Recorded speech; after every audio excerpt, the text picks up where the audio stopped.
Praise the Lord. आज की सुबह के लिए प्रभु यीशु मसीह का हम धन्यवाद करते कि परमेश्वर पिता ने हमें अनुग्रह दिया उसकी सेवा, महिमा और आराधना करने के लिए। आज सुबह फिर एक बार बहुत ही महत्वपूर्ण विषय को प्रभु यीशु मसीह के वचन से हम लोग सीखने और समझने जा रहे हैं और हमारा विषय रहेगा आज मुझसे सीखो। जी हाँ, मुझसे सीखो, लर्न फ्रॉम मी। ये बात मैं नहीं कह रहा हूं, आपको मुझसे सीखने की आवश्यकता नहीं है। दरअसल ये एक वचन है जहां प्रभु यीशु मसीह कहते हैं कि मुझसे सीखो, और इसी वचन पर, इसी बात पर जो प्रभु यीशु मसीह ने हमें बताया है, इसी बात पर हम प्रभु के वचन से आज हम लोग मनन करेंगे, अध्ययन करेंगे कि प्रभु क्यों कहता है मुझसे सीखो। दरअसल परमेश्वर मनुष्य बन के इसलिए आया कि हमें सिखाए।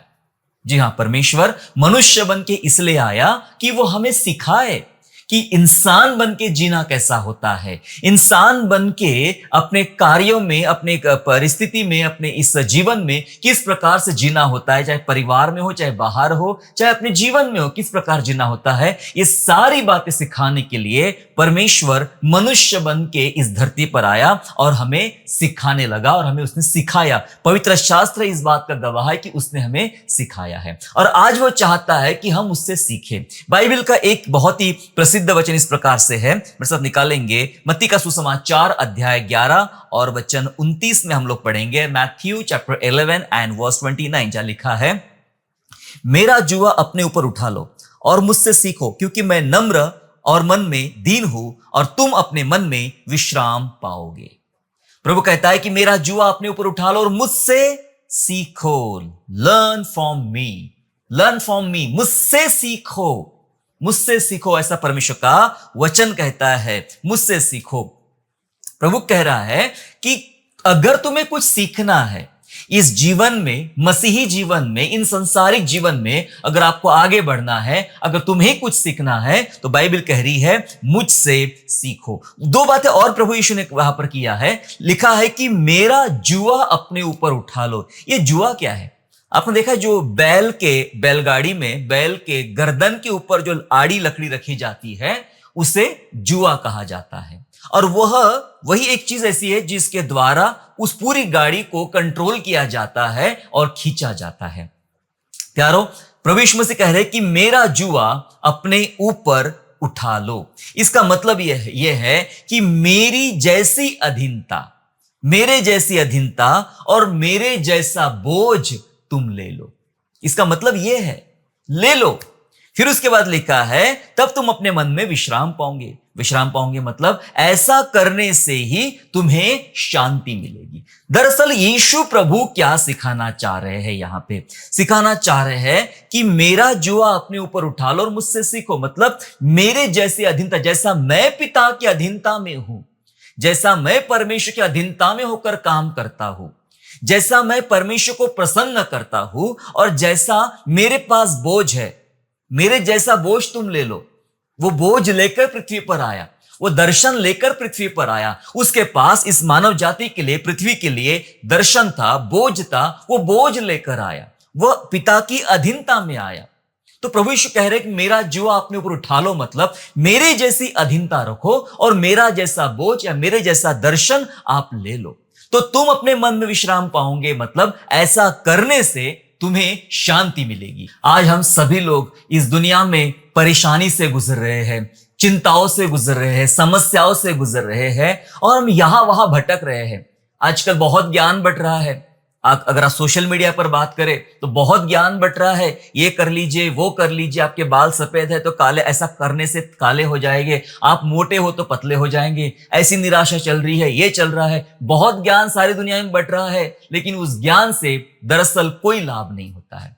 हम किसी से कुछ सीखना चाहते हैं और अक्सर हम लोग फेल हो जाते हैं। इसलिए बाइबल का परमेश्वर कहता है अगर आपके जीवन में अगर आपको कुछ सीखना है तो मुझसे सीखो। लर्न फ्रॉम मी, मुझसे सीखो, मेरे जैसी अधीनता ले लो, मेरे जैसा बोझ ले लो, तो तुम अपने मन में शांति और अपने जीवन में विश्राम पाओगे। ये परमेश्वर का वचन आज हमें सिखा रहा है। आज हमें कहीं सीखने जाने की आवश्यकता नहीं। अगर आपके अपने जीवन के लिए आपको बहुत महत्वपूर्ण बात यदि सीखना है तो प्रभु यीशु के पास चलना पड़ेगा और प्रभु यीशु मसीह हमें सिखाएंगे। प्रभु यीशु मसीह कलीसिया के लिए नमूने और आदर्श के तौर पर हमें दिया गया है। जी हां, क्या आप जानते इस बात को कि प्रभु यीशु मसीह एक नमूने के तौर पर और आदर्श के तौर पर हमारी कलीसिया के लिए, इस संसार की कलीसिया के लिए प्रभु यीशु मसीह को पिता ने दिया गया। नमूना का मतलब क्या होता है? सैंपल।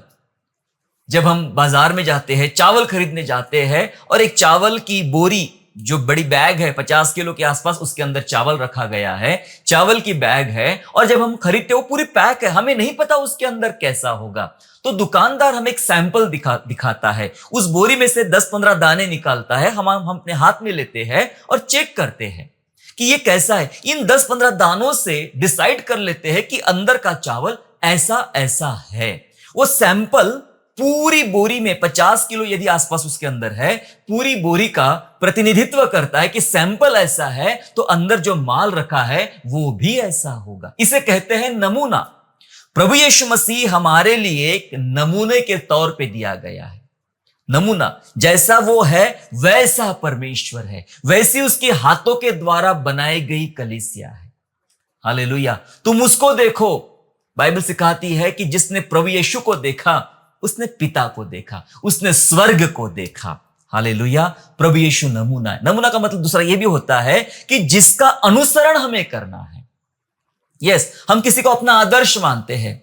मुझे बहुत बुरा लगता है कि संसार के लोग, मतलब कलीसिया के लोग संसार के लोगों को अपना आदर्श मानते हैं। मैं उसके समान बनना चाहता हूं, उसके समान बनना चाहता हूं। बहुत सारे नाम लोगों के मुंह में है, वो उन्होंने अपने करियर बनाए हैं, हम उनको अपना आदर्श बनाना चाहते हैं। अच्छी बात, इसमें कुछ ज्यादा बुरी बात नहीं है, लेकिन कई बार ऐसे लोग बाइबल के हैं, हमारे मिशनरी है, हमारे प्रभु के लोग हैं, स्वयं प्रभु यीशु मसीह है। ऐसा कोई नहीं कहता है कि मैं यीशु के जैसा, मैं इस मिशनरी के जैसा, मैं इस बाइबल के इस कैरेक्टर के समान मैं बनना चाहता हूं। लोग ऐसे बनना चाहते नहीं है। इसलिए बाइबल हमें सिखा रही है कि प्रभु यीशु मसीह हमारे लिए नमूना है और आदर्श के तौर पर परमेश्वर को हमारे लिए दिया गया है। वचनों के साथ हम समझने का प्रयास करेंगे किस प्रकार से प्रभु यीशु मसीह हमारे लिए नमूना है और हमारे लिए आदर्श के तौर पे दिया गया है। यूहन्ना का अध्याय 13 और वचन 15 हम लोग पढ़ेंगे। Gospel of John chapter 13 and verse 15, जहां लिखा गया है, क्योंकि मैंने तुम्हें नमूना दिखा दिया है कि जैसा मैंने तुम्हारे साथ किया है तुम भी वैसा ही किया करो। बहुत साफ शब्दों में यह वचन है। प्रभु यीशु कहते हैं कि मैंने तुम्हें नमूना दिखा दिया। दरअसल ये बात उस समय की है जब प्रभु यीशु मसीह अपने शिष्यों के पांव धो रहे थे, और पांव धोने के बाद उन्होंने कह दिया कि मैंने तुम्हें नमूना दिखा दिया है, जैसा मैंने तुम्हारे साथ किया है वैसा ही तुम एक दूसरे के साथ करो। मैंने तुम्हें नमूना दिखा दिया है।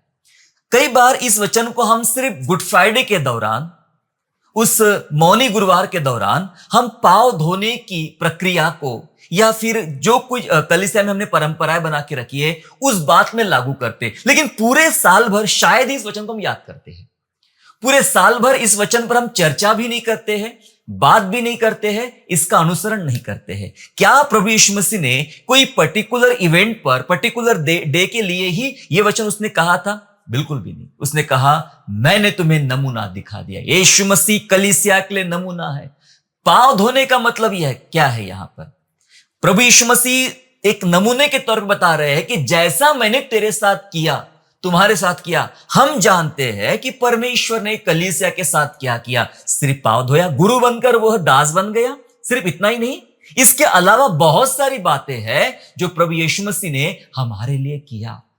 हमारे लिए प्राण दिया, हमारे लिए रोया, हमारे लिए आशीष दिया, हमारे लिए इंतजाम किया, हमें जिंदा रखा, हमें चंगा किया और हमारी सेवा किया, हमारे सामने सामने चला, हमारे साथ साथ रहा। इसके अलावा कितने सारी ऐसी बातें परमेश्वर की जो उसने हमारे लिए किया। इतना बड़ा महान परमेश्वर होकर भी वो हमारे लिए नम्र बन गया। उसने कहा जब मैं इतना बड़ा राजा होकर तुम्हारे सामने नम्र बन सकता हूं, तुम भी एक दूसरे के साथ वैसा ही करो जैसा मैंने तुम्हारे साथ किया है, और ऐसा करके मैंने तुम्हें इस धरती पर नमूना दिखा दिया है। एक सैंपल दिखा दिया गया है कि परमेश्वर कैसा है।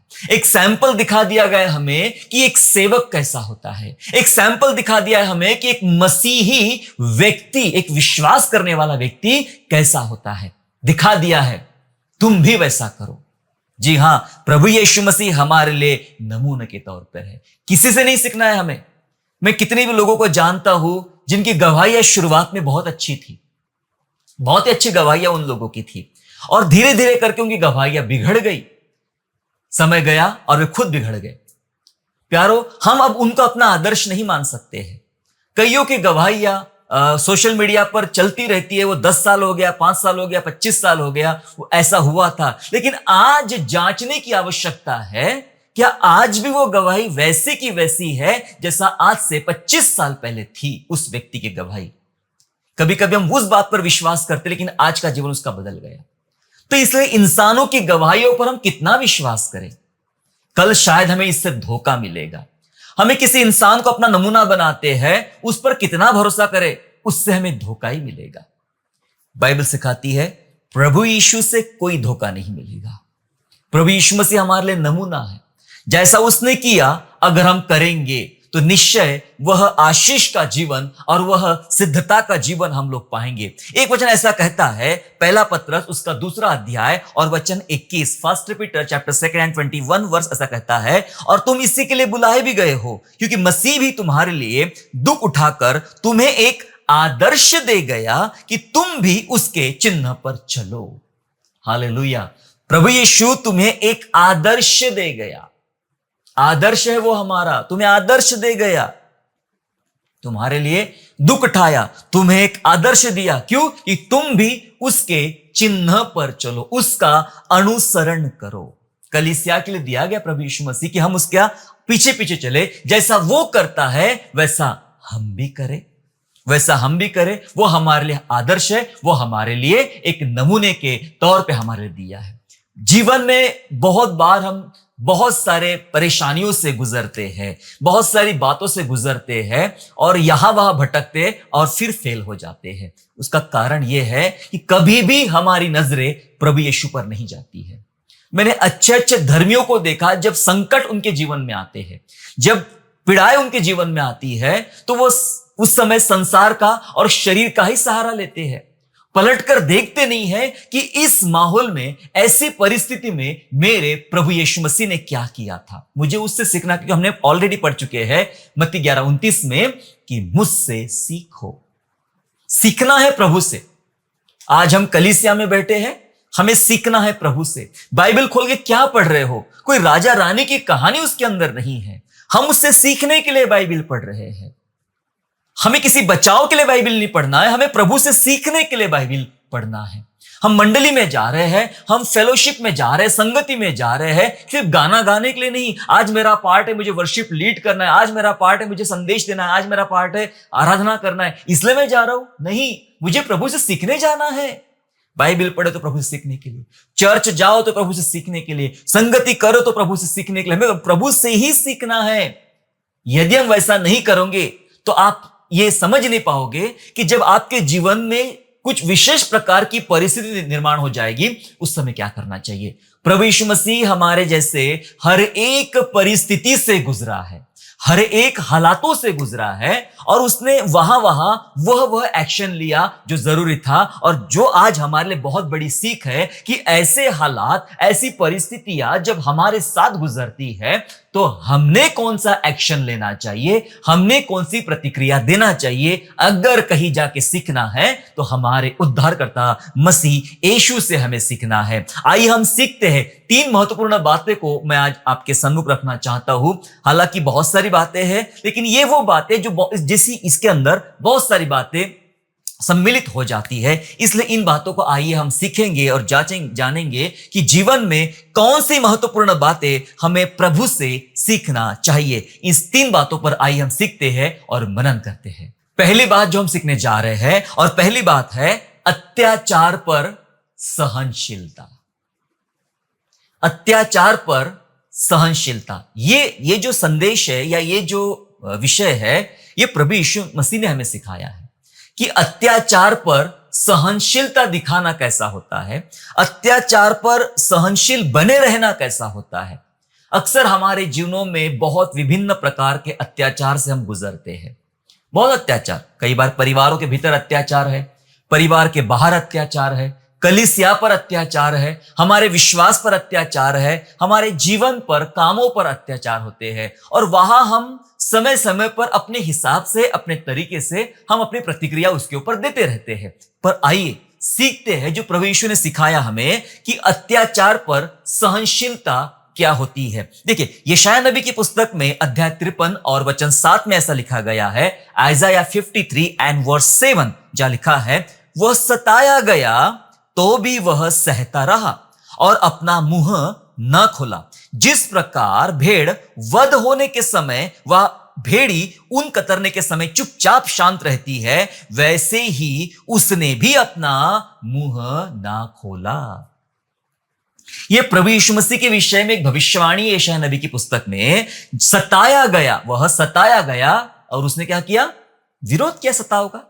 लिखा है वह सहता रहा, इस पर अंडरलाइन कीजिए जहां लिखा है सहता रहा। कौन है यह? ये परमेश्वर का पुत्र है जो मनुष्य बन के हमारे लिए आया और कहता है मुझसे सीखो। वो कहता है मुझसे सीखो। क्या सीख? वह सताया गया और सहता गया, वह सहता रहा, उसने अपना मुंह नहीं खोला।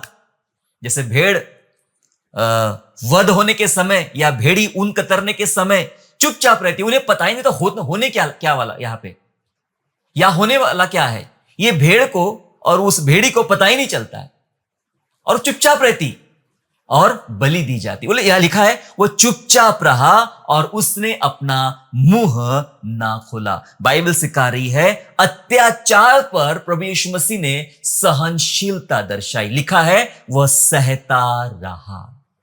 एक और पद पढ़ेंगे फिर आगे बढ़ेंगे समझने के लिए इसको। कुलुसियों 3 अध्याय और वचन 13, कुलुसियंस चैप्टर 3 एंड वर्स 13। और यदि किसी को किसी पर दोष देने का कोई कारण हो तो एक दूसरे की सह लो और एक दूसरे के अपराध क्षमा करो, जैसे प्रभु ने तुम्हारे अपराध क्षमा किए हैं वैसे ही तुम भी करो। वचन कह रहा है दरअसल प्रेरितों की शिक्षा भी ऐसी है कि यदि किसी को कुछ दोष देने का कारण हो तो एक दूसरे की सह लो। ऐसा नहीं लिखा है कि एक दूसरे को फाड़ खाओ, एक दूसरे पर चढ़ो, एक दूसरे को मारो, एक दूसरे को खींचो, एक दूसरे को बदनामी करो। नहीं, लिखा है एक दूसरे की सह लो, मतलब बर्दाश्त कर लो, सहन कर लो। और प्रभु यीशु ने सिखाया हमें कि वह सताया गया तो भी वह सहता रहा। दरअसल अत्याचार हुआ प्रभु यीशु मसीह पर, जब उसे मारा गया, क्रूस पर चढ़ाया गया, उसका अपमान किया गया, तो उसको विभिन्न प्रकार से सताया गया। सिर्फ क्रूस पर की घटना ही नहीं जहां उसका सताव हुआ, उसे सताया गया, लेकिन क्रूस पर चढ़ने से पहले भी कितनी बार प्रभु यीशु मसीह को बदनामी से गुजरना पड़ा, अपमान से गुजरना पड़ा। लोगों ने उसकी बेइज्जती किया, उसके विरोध में बातें किया, उसके मुंह पर उसके विरोध में बातें किया, उसको निंदित किया, उसे नीचा दिखाया। ऐसी बहुत बार बातें हुई है। तो प्रभु यीशु मसीह सहता रहा, वह सताया गया और सहता रहा। क्या सिखाना चाह रहा प्रभु यीशु मसीह हमें? जैसे हमने पढ़ा कि मुझसे सीखो। हमें सीखना है जब हमारे ऊपर अत्याचार होते हैं उस समय हमारी प्रतिक्रिया यह हो, प्रतिक्रिया का नाम है सहनशीलता। सहनशीलता प्यारो, सहनशीलता हमें स्ट्रांग बनाती है, सहनशीलता हमें मजबूत बनाती है। जितने लोग टूट गए हैं, कमजोर पड़ गए हैं, उसकी वजह यह है कि वे सहनशीलता में कामयाब नहीं हो पाए, सहनशीलता में टिक नहीं पाए, उनकी सहनशीलता जल्दी गिर गई, इसलिए वे टूट गए, वे लोग बिखर गए। हमें सिखाते हैं प्रभु का वचन कि जब सहनशीलता हमारे अंदर आती है हम मजबूत बनते। एक के बाद एक जब जख्म हमें मिलते हैं, एक के बाद एक जब अत्याचार से हम गुजर रहे होते हैं, दरअसल यह हमें तोड़ता नहीं है, हमें भीतर से बहुत ज्यादा स्ट्रांग और बहुत ज्यादा मजबूत करता है। कुछ दिन पहले एक कारपेंटर मेरे घर में आया और वो कारपेंटर का कुछ काम था हमारे घर में, और हमने हमारे घर में कारपेंटर का काम किया। और वो कारपेंटर कुछ ठोक रहा था, कटिंग कर रहा था लकड़ी का, और ऐसा करते समय जो हथौड़ी हैमर उसके हाथ में थी उसके अंगूठे पर पड़ गई और उसका अंगूठा फट गया, उसकी उंगली फट गई, खून निकलने लग गया। और मैंने देखा अरे क्या हो गया, और मैं यहां वहां दौड़ने लगा कि उसको कोई पट्टी ला के दूं, उसे कोई दवाई ला कर दूं, और मैं ढूंढा लेकिन मुझे उस समय अर्जेंटली कुछ भी नहीं मिला। उसने कहा आप बिल्कुल चिंता मत करो, कोई टेंशन लेने वाली बात नहीं है। उसने क्या किया, वहां जो भूसा, लकड़ी का भूसा गिरा हुआ था, उसको उठा के लगा लिया, उसके अंदर दबा दिया। मैंने कहा ये क्या किया, इससे तो इन्फेक्शन हो जाएगा, ये हो जाएगा, वो हो जाएगा। उसने बड़े शांति से मुझे जवाब दिया ये हमारा रोज का काम है।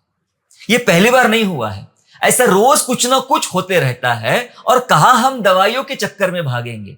हमारे लिए तो ये लकड़ी ही हमारी दवाई है, हमारे हथियार ही हमारी दवाई है। उसमें से कुछ उठा लेते हैं, लगा लेते हैं, अगले दिन तक वो ठीक भी हो जाता है। अब वो उतना बड़ा जख्म उसको मिला, फिर भी उसने अगले 5 मिनट में अपने काम पे लग गया और काम करना उसने शुरू कर दिया। अगले दिन भी आया, ठीक हो गया, सारी बातें ठीक हो गई। उससे मुझे एक बात सीखने को मिली। अगर उसके जगह कोई दूसरा व्यक्ति होता जिसकी उंगली कट जाती थी या जोरदार जख्म मिल जाता था, सबसे पहले वो हॉस्पिटल भागता था। हॉस्पिटल जाने के बाद में कुछ इंजेक्शन लेना है, दवाई लेना है, और फिर 4 दिन की छुट्टी भी लेना है अपने काम से, आराम करना है, क्योंकि ऐसे जख्म की उसको आदत नहीं है, ऐसे घावों की उसको आदत नहीं है। इसलिए 4 दिन छुट्टी लेके घर में आराम करते बैठ गया।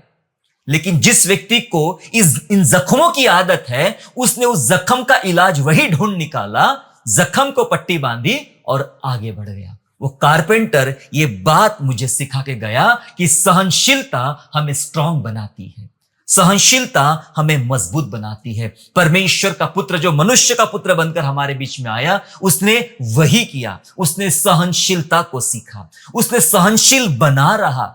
अत्याचार होता गया और वह सहनशील बना गया, और उसकी वजह से वो मजबूत रहा, और उसके जैसा कोई मनुष्य नहीं बना, और उसके जैसा कोई परमेश्वर नहीं बना। हालेलुया। उसने हमें सिखाया अत्याचार पर सहनशीलता होना बहुत जरूरी है। दरअसल अत्याचार के विषय में संसार की कुछ विचारधारा है।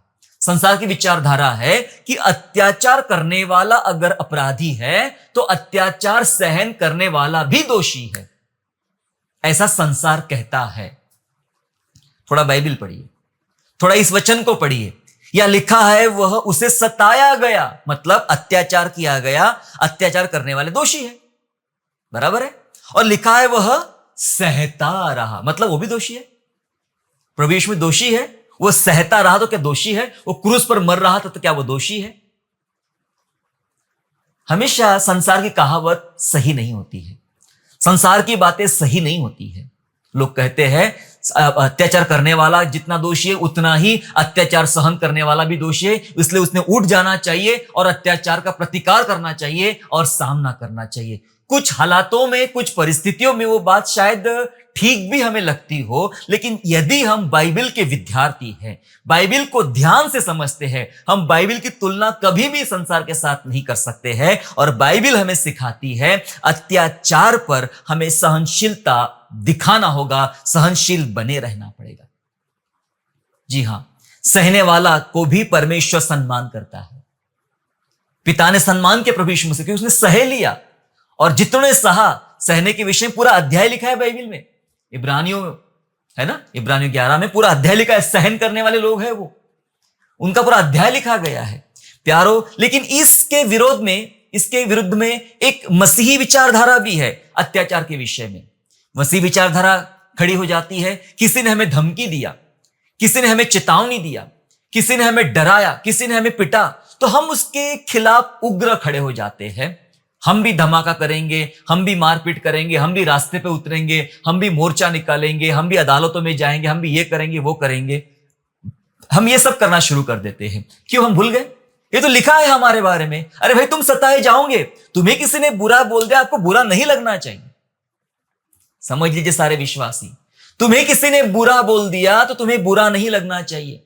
तुम्हें किसी ने मारा पीटा तो तुम्हें बुरा नहीं लगना चाहिए। पता है क्यों? ये पहले से हमारे बारे में लिखा गया कि तुम सबके सब सताए जाओगे।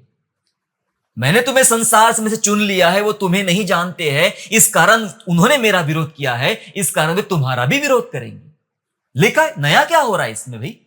नया क्या हो रहा है? इतना हंगामा क्यों मचा है कि नया नया आपके साथ कुछ हुआ है इसलिए आप इतने तंग आ गए हो? ये लिखा है पहले से। हमारे पहले कई लोगों पर, कई मिशनरियों पर, कई सेवकाइयों पर अत्याचार हुए हैं, कई देशों में हुए हैं, आज हम पर हुए हैं, और जब तक यीशु मसीह नहीं आएगा ये होते रहेंगे। बाइबल बता रही है। तो हमारी भूमिका क्या होना चाहिए?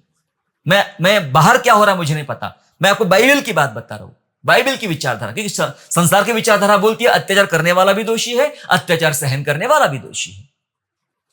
बाइबल की विचारधारा यह है कि वो सताया गया और वह सहता रहा और चुपचाप रहा, अपना मुंह नहीं खोला। हालेलुया।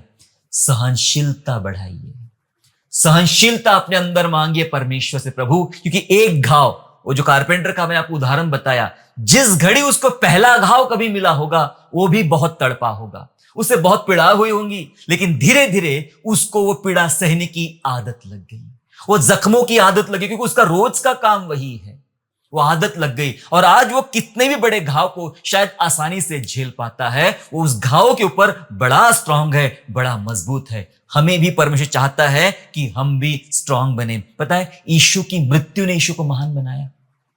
यीशु मनुष्य का पुत्र बनकर आया था, लेकिन उसको तब तक वो महान नहीं बन पा रहा था, या महान नहीं बन सकता था, जब तक वो मृत्यु से नहीं गुजरता था। मृत्यु ने उसे महान बनाया। जानते, वचन में लिखा गया है, फिलिपियों की पत्री अध्याय 2 और वचन 8 और वचन 9। फिलिपियों की पत्री अध्याय 2 वचन 8 वचन 9 कहता है, और मनुष्य के रूप में प्रकट होकर अपने आप को दीन किया और यहां तक आज्ञाकारी रहा कि मृत्यु, हां, क्रूस की मृत्यु भी सह ली। इस कारण परमेश्वर ने उसको अति महान भी किया और उसको वह नाम दिया सब नामों, जो सब नामों में श्रेष्ठ है। हालेलुया। यस, लिखा है मनुष्य के रूप में प्रकट हुआ, अपने आप को दीन किया और यहां तक आज्ञाकारी रहा। कहां तक? कि मृत्यु सह ली, क्रूस की मृत्यु सह ली। मृत्यु अलग लिखा है और उसके आगे लिखा है क्रूस की मृत्यु सह ली। इसका मतलब है मौत सबकी होती है, सबकी होती है, हम सब मरने वाले। मृत्यु सह ली, आगे लिखा है क्रूस की मृत्यु, जो कोई आसान मृत्यु नहीं है, जो कोई आसान मृत्यु नहीं है, वो बहुत पीड़ादायक और दर्दनाक मृत्यु है, वो भी उसने सह ली। ठीक है, आगे लिखा है इसी कारण परमेश्वर ने उसको महान भी किया। Praise the Lord. मृत्यु के कारण प्रभु यीशु मसीह को परमेश्वर ने महान भी किया। क्या सुंदर बात है। हम ऐसे बेसिक और सुंदर विषयों पर कई बार अपना ध्यान नहीं लगाते हैं, हमें जल्दी ये बातें हजम नहीं होती है। यीशु की मृत्यु ने यीशु को महान बनाया, इसका यह मतलब है कि कलीसिया को सीखने की आवश्यकता है कि कलीसिया की मृत्यु, कलीसिया का सताव, कलीसिया की पीड़ाएं, चाहे वो पारिवारिक हो, बाहरी हो, भीतरी हो या अन्य हो, ये सब आपको महान बनाएगी। मरना पड़ेगा। पुनरुत्थान सिर्फ उनका है जो मर जाते हैं। मरने वालों को ही पुनरुत्थान का लाभ मिलेगा, जीवन का लाभ मिलेगा। हालेलुया। सो इसलिए यीशु ने कहा मुझसे सीखो। और कहीं सीखने जाओगे तो कुछ उल्टा ही सीख कर आओगे, कुछ गलत ही सीख कर आओगे। बदले की भावना आएगी हमारे अंदर, हमें भी इच्छा होगी, हम भी, है ना। परिवारों में यही सब चलता है, सास बहू के झगड़े, परिवार के झगड़े, भाई भाई के झगड़े। और इन झगड़ों में होता क्या है, हम अपना आपा खो बैठते हैं। हम भूल जाते कि मैं मसीही हूं, कोई भी व्यक्ति हो, हम भूल जाते कि मैं मसीह हूं और मेरी भूमिका क्या होना चाहिए। मुझे मेरे प्रभु यीशु ने क्या सिखाया? उसने सिखाया है कि मुझसे सीखो। क्या सीख? सताया गया और सहता रहा। सहनशीलता बढ़ाइए। जब आप अपने अंदर सहनशीलता बढ़ाओगे, दुश्मन वैसे ही कमजोर पड़ जाए, क्योंकि आप स्ट्रांग हो रहे हैं, वो कमजोर पड़ रहा है, वो कमजोर पड़ रहा है। यीशु की मृत्यु ने शैतान को कमजोर कर दिया, लेकिन यीशु महान बन गया। यीशु की मृत्यु ने बीमारियों को कमजोर कर दिया, सताने वाले विरोधियों को कमजोर कर दिया, पर यीशु महान बना। यह बाइबल हमें सिखा रही कि अत्याचार पर सहनशीलता हमें सीखना है। आपके साथ चाहे परिवार में चाहे बाहर कुछ भी हो रहा हो, मुझे नहीं पता, लेकिन बाइबल क्या बताती वो मुझे पता है। बाइबल बताती सह ले।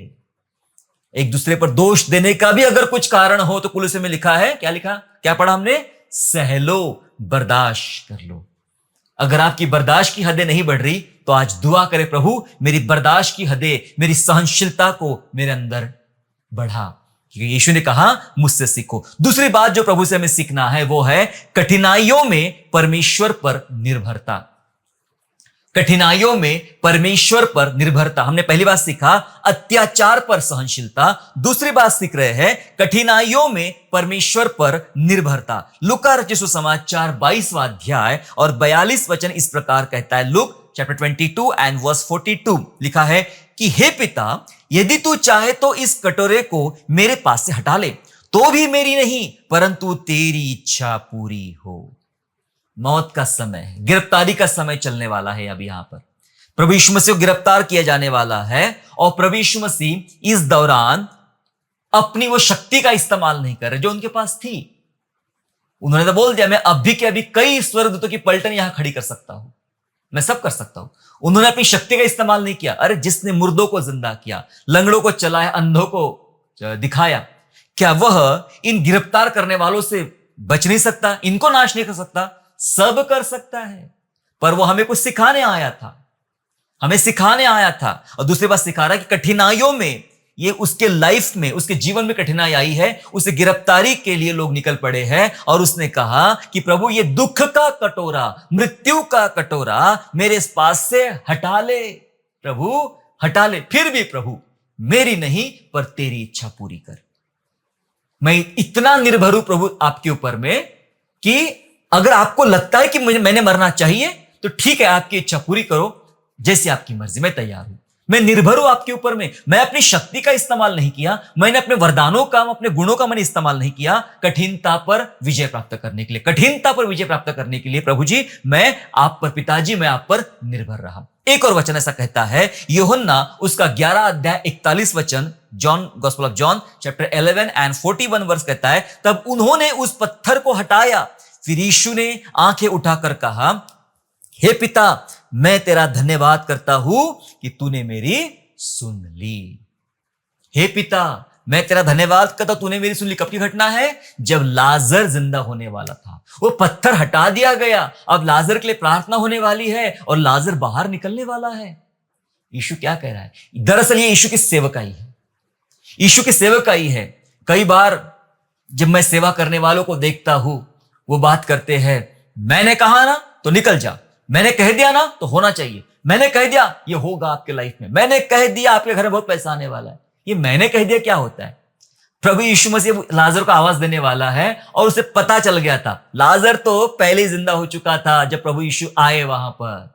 हालेलुया। प्रभु कहते हैं, पिता मैं तेरा धन्यवाद करता हूं, तूने मेरी सुन ली, तूने मेरी सुन ली कि मैं जो करने वाला हूं आज यहां पर।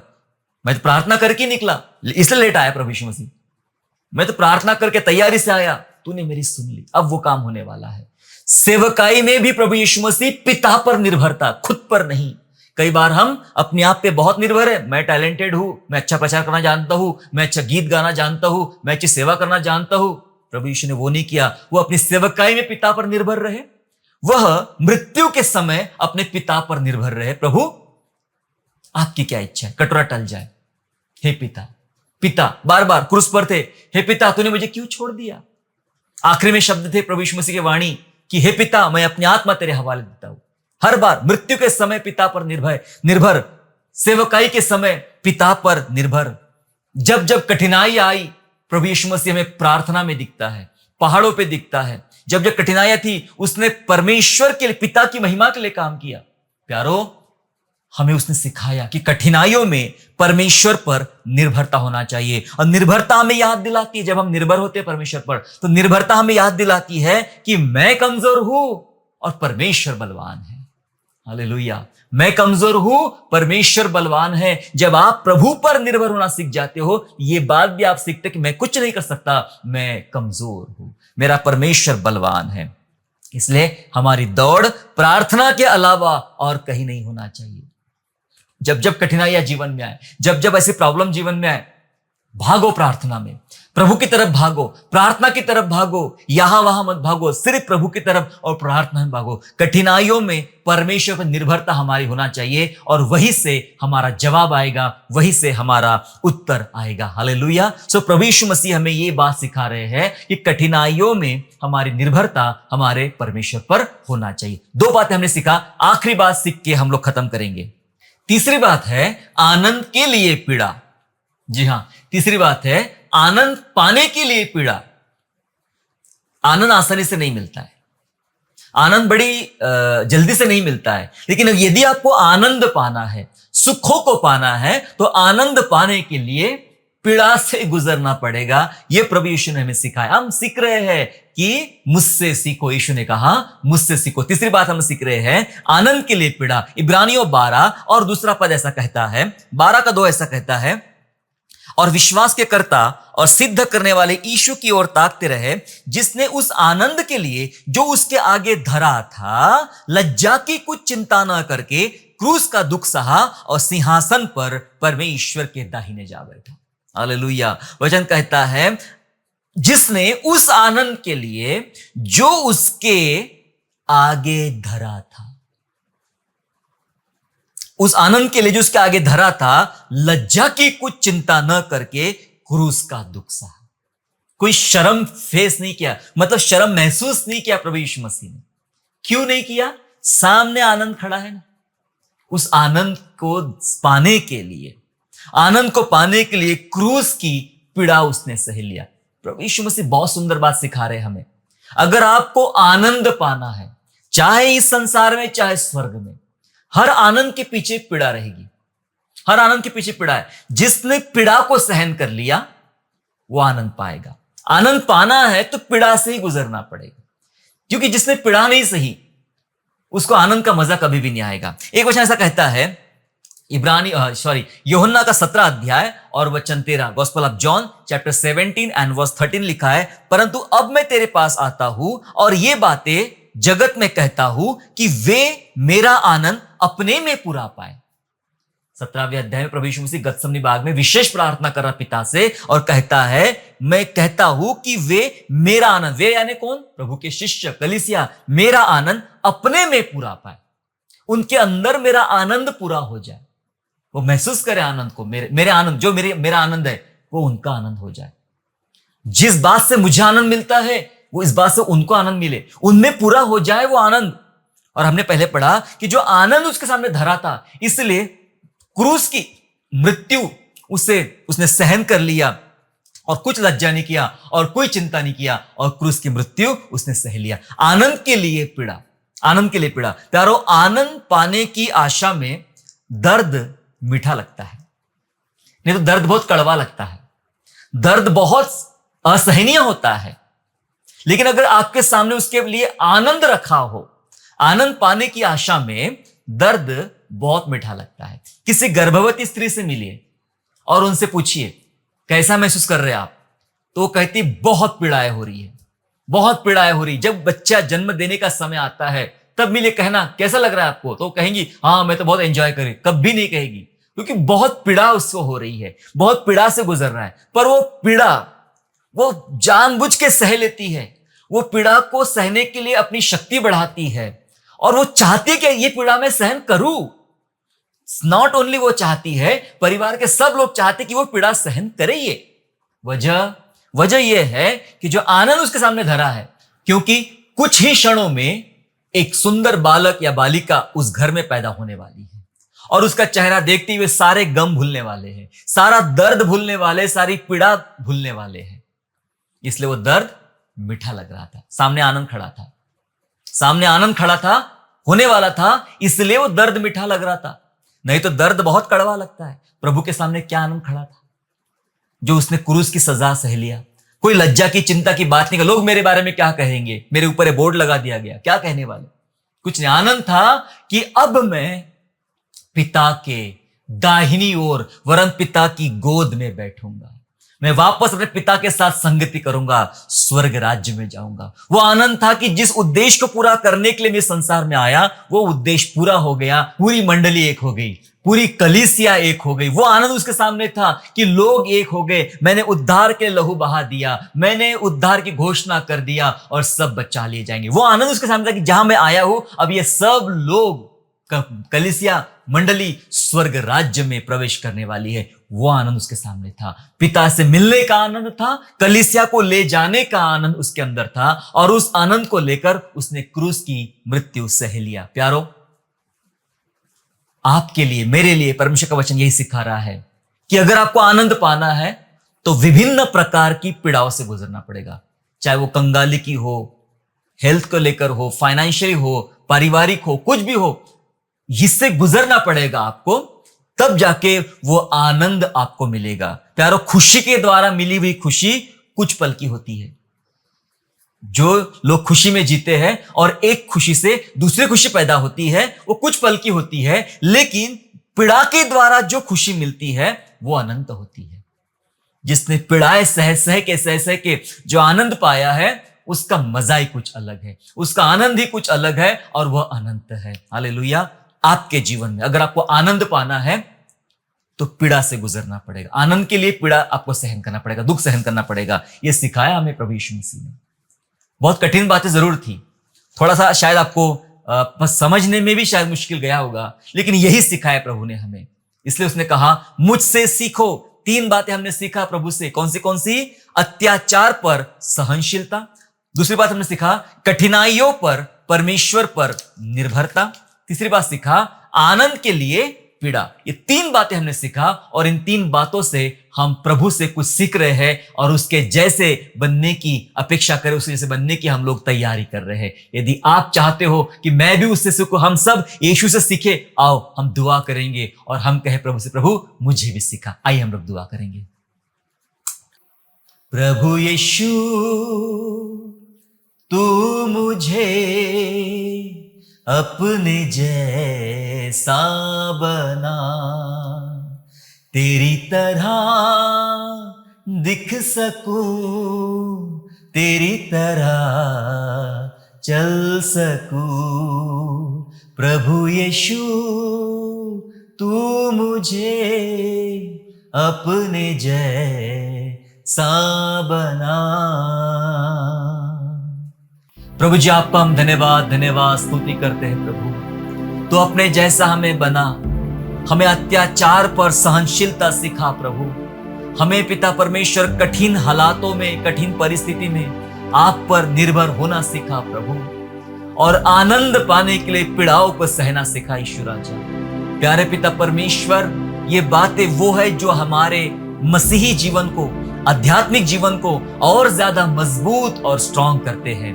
पवित्र आत्मा आइए हमारी सहायता कीजिए ताकि हम आपके जैसे बनने वाले बने। प्रभु जी धन्यवाद कि प्रभु इस संसार में केवल आप हमारे उत्तम शिक्षक हैं जो हमें सिखाते हो और जिससे हमें सीखना है। प्रभु जी आपकी वो योजनाएं, आपका वो बोझ, आपकी जैसी वो अधीनता आज हमारे भीतर लाइए प्रभु जी, ताकि ये बातें जो आपने मनुष्य का पुत्र बनकर इस दुनिया में किया, हम भी करने वाले बने, हम सहने वाले बने, हम भी पिता के पास, अपने प्रभु के पास दोबारा स्वर्ग राज्य में देखने वाले बने। ऐसा अनुग्रह मांगते, हमें आशीष दे, हमें आपसे सीखा। धन्यवाद करते हैं, यीशु नासरी के नाम से प्रार्थना मांगते हैं, आमीन।